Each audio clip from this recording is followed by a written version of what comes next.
বিধায়ক তাপস রায়ের বিজেপিতে যোগদানে বেদনাদায়ক মন্তব্য চণ্ডীপুরের বিধায়ক সোহম চক্রবর্তীর। বিজেপির এক বিধায়ক তৃণমূলে যোগদান।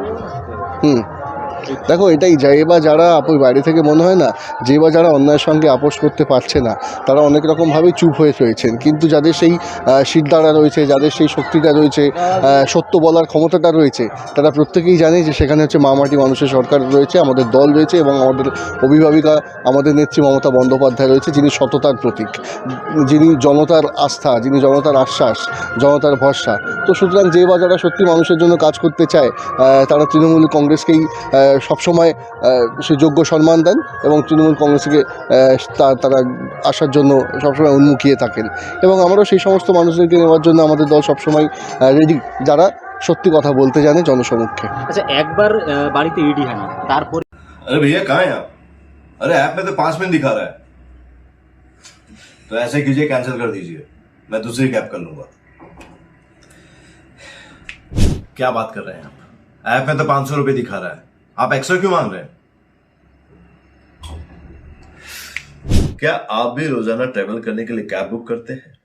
और क्या इसी तरह के एक्सपीरियंस का सामना करना पड़ता है आपको भी? तो आइए, अब इस एक्सपीरियंस को बेटर बनाने का टाइम आ गया है रेडी टू कैब के साथ। रेडी टू कैब से इंडिया का most trusted and fastest growing cab booking platform.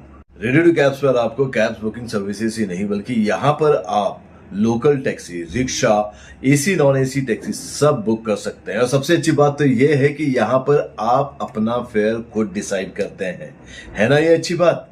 अब लंबे इंतजार की जरूरत नहीं है, ना ही एक्स्ट्रा फेयर देने की जरूरत है, और अपने डेस्टिनेशन पर लेट पहुंचने की टेंशन भी खत्म। यहाँ पर सिर्फ बुकिंग ही नहीं, रेडी टू कैब्स के साथ आप एज ए करियर भी अपने आप को ग्रो कर सकते हैं, जहां पर इंडिया के बाकी के सारे प्लेटफॉर्म के कंपैरिजन में आप ज्यादा रेवेन्यू जनरेट कर सकते हैं। तो अब इंतजार कैसा, बनाओ अपने कैब बुकिंग एक्सपीरियंस को बेटर रेडी टू कैब्स के साथ। आप इस ऐप को डाउनलोड कर सकते हैं प्ले स्टोर से या फिर ऐप स्टोर से, या फिर स्क्रीन पर नीचे दिए गए नंबर पर कांटेक्ट कीजिए। मिलते हैं। একবার বাড়িতে ইডি হানা, তারপরেই বিজেপিতে যোগদান তাপস রায়ের। কি মনে করছি, ইডি থেকে বাঁচতে কি তাহলে বিজেপিতে?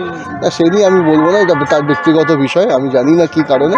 তবে আমার মনে হয় যে যতই মান অভিমান থাকুক না কেন, সেটা তিনি চাইলেই তিনি আমাদের নেত্রীর সঙ্গে বা আমাদের সেনাপতি অভিষেক বন্দ্যোপাধ্যায়ের সঙ্গে বা যারা ঊর্ধ্বতম নেতৃত্বরা রয়েছে তাদের সঙ্গে বসে ব্যাপারটা মিটিয়ে নেওয়া যেত। কারণ তাপস রায় কিন্তু তৃণমূল কংগ্রেসের একজন অন্যতম সৈনিক ছিলেন, একজন স্তম্ভ ছিলেন।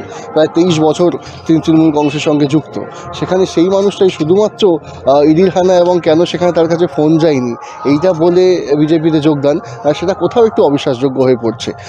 এনিওয়েজ প্রত্যেকের গণতান্ত্রিক অধিকার রয়েছে, কিন্তু আমার মনে হয় যে এই ধরনের দ্বিচারিতাটা না করলেই পারতেন। কারণ আমি ব্যক্তিগতভাবে ওনাকে চূড়ান্ত শ্রদ্ধা করি, ভালোবাসি।